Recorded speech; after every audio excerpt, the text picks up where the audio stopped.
जमलेल्या माझ्या सर्व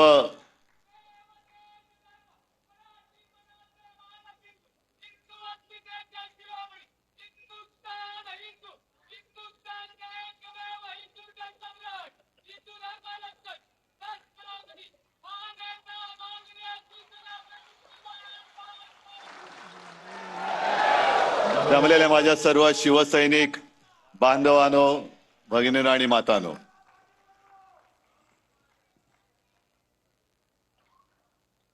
मला नाही वाटत की असं भाग्य दुसऱ्या कोणत्याही नेत्याच्या नशिबी लाभलं असेल.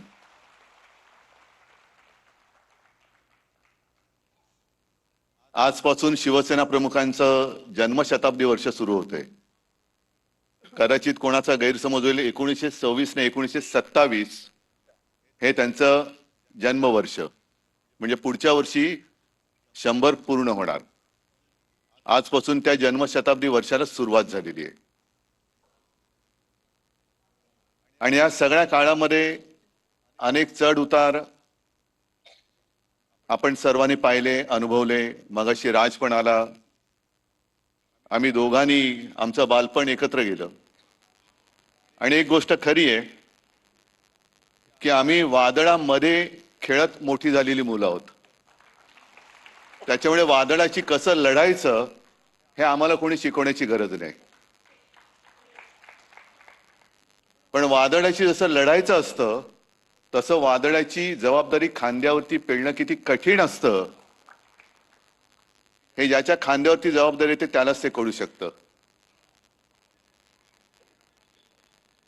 आज आपल्याशी बोलताना ही सगळी वर्ष, तो सगळा काळ हा डोळ्यासमोरून जातोय. नेमकं कोणती गोष्ट सांगायची काही कळत नाही. एक गोष्ट नक्की की शिवसेना प्रमुख, म्हणजे मी नेहमी सगळ्यांना सांगतो की शिवसेना प्रमुख, हिंदू हृदय सम्राट हे सर्व जगासाठी. साहजिकच आहे, माझी ओळख माझे वडील म्हणून त्यांच्याशी पहिल्यांदी झाली. मा आणि साहेब, अर्थात साहेबांना चार चौघात आम्ही साहेब म्हणायचो. आमची वडील आणि मुलाचं नातं आणि ते नाव वेगळं होतं. अनेक जण मला आजही भेटतात आणि मला म्हणतात की कसं काय हो, कारण माझे आजोबा म्हणजे साक्षात जमदग्नीचा अवतार. असे आजोबा, त्याच्यानंतर असे वडील आणि त्यांच्या एकदम व्यक्तिमत्वाच्या विरुद्ध आमची मा. या सगळ्या वाटचालीत माचं सुद्धा योगदान फार मोठं आहे. कारण मा म्हणजे मागे एकदा नवलकर म्हणाले होते की समईची वात जी असते ना, ती शांतपणाने जळत आजूबाजूचा परिसर उजळून टाकत असते. पण तिच्यातली जी आग असते, ती आग ती स्वतः सहन करत असते. तशी माझी मा ही शांतपणाने संपूर्ण घर सांभाळत होती.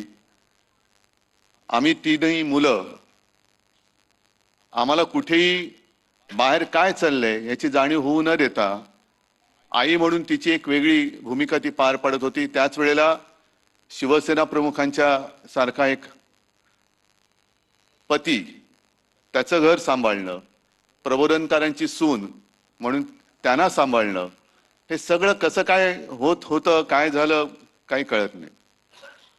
आणि मग म्हणजे मी तुम्हाला सांगत होतो की अनेक जण आजही भेटतात आणि म्हणतात की बाळासाहेब आणि प्रबोधनकार म्हणजे काय हो, घरी तुमच्या काय कसं वातावरण होतं. म्हटलं तुम्हाला कल्पना नाही की प्रत्यक्षात हा माणूस कसा होता.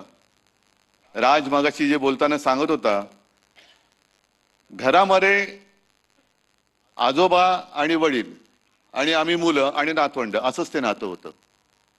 म्हणजे तुम्हाला आश्चर्य वाटेल की लहान असताना आपण, मला वाटतं बहुतेक सगळेच जण शाळेत जाताना पहिले काही दिवस आनंदाने गेलो असं, अशी फार लोक थोडी असतील. कोण गेलेत का रे आनंदाने हसत असं शाळेत? कोणीच वाटत नाही. म्हणजे आता हसता म्हणजे कोणीच गेलेलं नाही. आणि मी पण तसाच होतो. आणि शाळेला दांडी मारायची असली तर मी माचा आधार नाही घ्यायचो, जाऊन बाळासाहेबांना घट्ट मिठी मारायचो. आणि मग त्यांच्या लक्षात राहायचं. मग मा पाठोपाठ यायची. मग विचार काय नाही, वेळ होत चालली, शाळेला जायचं अजून तयार होत नाही, जाऊ दे ग, एक दिवस शाळेत नाही गेलं तर काय होते. अर्थात त्यांच्यासाठी ते बरोबर होतं, कारण त्यांना स्वतःला आणि माझ्या आजोबांना सुद्धा परिस्थितीनुसार 7वी मध्ये शाळा सोडावी लागली. पण त्यांनी एवढं जे काही कर्तृत्व उभं केलंय की ते ठाकरे नाव पुसायला अनेक जण इकडे उतरतायत, पण अजून ते नावच पुसलं जात नाहीये. असे काय ते वेगळं रसायन होतं आणि त्यांचे आम्ही वारसदार. मग त्याला घराणेशाही म्हणायचं तर घराणेशाही म्हणा, मला त्या घराणेशाहीचा आणि घराण्याच्या परंपरेचा अभिमान आहे आणि माझं भाग्य आहे ते. आता त्यांना म्हणजे जे विरोधक आहेत त्यांना त्यांच्या वडिलांचं नाव घ्यायला लाज वाटते, तर मी काही करू शकत नाही. आणि जेव्हा आपण महाराष्ट्राचा विचार करतो, महाराष्ट्र धर्माचा विचार करतो, तेव्हा जर का इतिहास बघितला म्हणजे अगदी फार शिवाजी महाराज त्यांच्याही आधी जर का आपण बघितलं तर गद्दारी हा विषय का आजचा नाहीये. गद्दारी हा विषय पूर्वापार चालत आलेला आहे, तो आपल्याला एक शापच लाभलेला आहे. आणि जर का असा विचार केला की जेव्हा विजय अशक्य असतो तेव्हा आपला शत्रू गद्दारांची मदत घेत असतो. आणि गद्दारी जर का आजपर्यंत भगव्याशी झाली नसती तर अतिशयोक्ती वाटेल, पण या महाराष्ट्राने जगाचा इतिहास बदलून दाखवला असता. वाईट कसलं वाटतं की आपल्यामध्ये ती एक म्हण आहे आणि त्या म्हणीची पहिली गोष्ट तुम्हाला सांगतो की एक मोठं वृक्ष असतो, मोठं झाड असतं, किती वर्षाचं असेल म्हणजे आता जसं शिवसेना यावर्षी 60 वर्षाची होईल, 60 वर्षाचं झाड सुद्धा फार मोठं असतं. एक मोठं झाड असतं जंगलामध्ये, अनेक वर्ष अनेक पिढ्या त्याच्यावरती पक्षी घरटी करत असतात. त्या पक्ष्यांच्या अनेक पिढ्या त्या झाडाच्या अंगा खांद्यावरती जन्माला आलेल्या असतात, मोठ्या झालेल्या असतात. अनेक काही प्राणी असतात, काही साप पण असतात, खारी असतात. आणि एक दिवस असं येतो की हल्ली जे काय चाललंय ना, अचानक जंगलाच्या इकडे विकास, खाण, तसं खाणीचं कॉन्ट्रॅक्ट निघतं आणि तो कॉन्ट्रॅक्टर येतो आणि कुऱ्हाडीनी त्याच्या मुळावरती घाव घालायला लागतो. कारण ते झाड मध्ये येते, ते झाड जोपर्यंत आहे तोपर्यंत त्याची खाण नाही होऊ शकत. आणि तो मुळावरती घाव घालायला लागल्यानंतर संपूर्ण त्या झाडावरचे पशुपक्षी थरारून उठतात. अरे बापरे, आता काय होणार आणि आपलं काय होणार यापेक्षा या झाडाला किती वेदना होत असतील.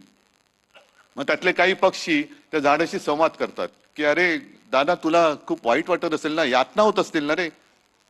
ते झाड म्हणते यातना होत आहेत, ते घाव बसतायत, त्याच्या यातन्या वेगळ्या आहेत, पण हा जो कॉन्ट्रॅक्टर, हा जो व्यापारी आलेला आहे, व्यापारी, तो ज्या कुऱ्हाडीने माझ्या मुळावरती घाव घालतो त्या कुऱ्हाडीचा दांडा सुद्धा माझ्या लाकडापासून बनवला गेलाय, त्याचं जास्त दुःख होतंय.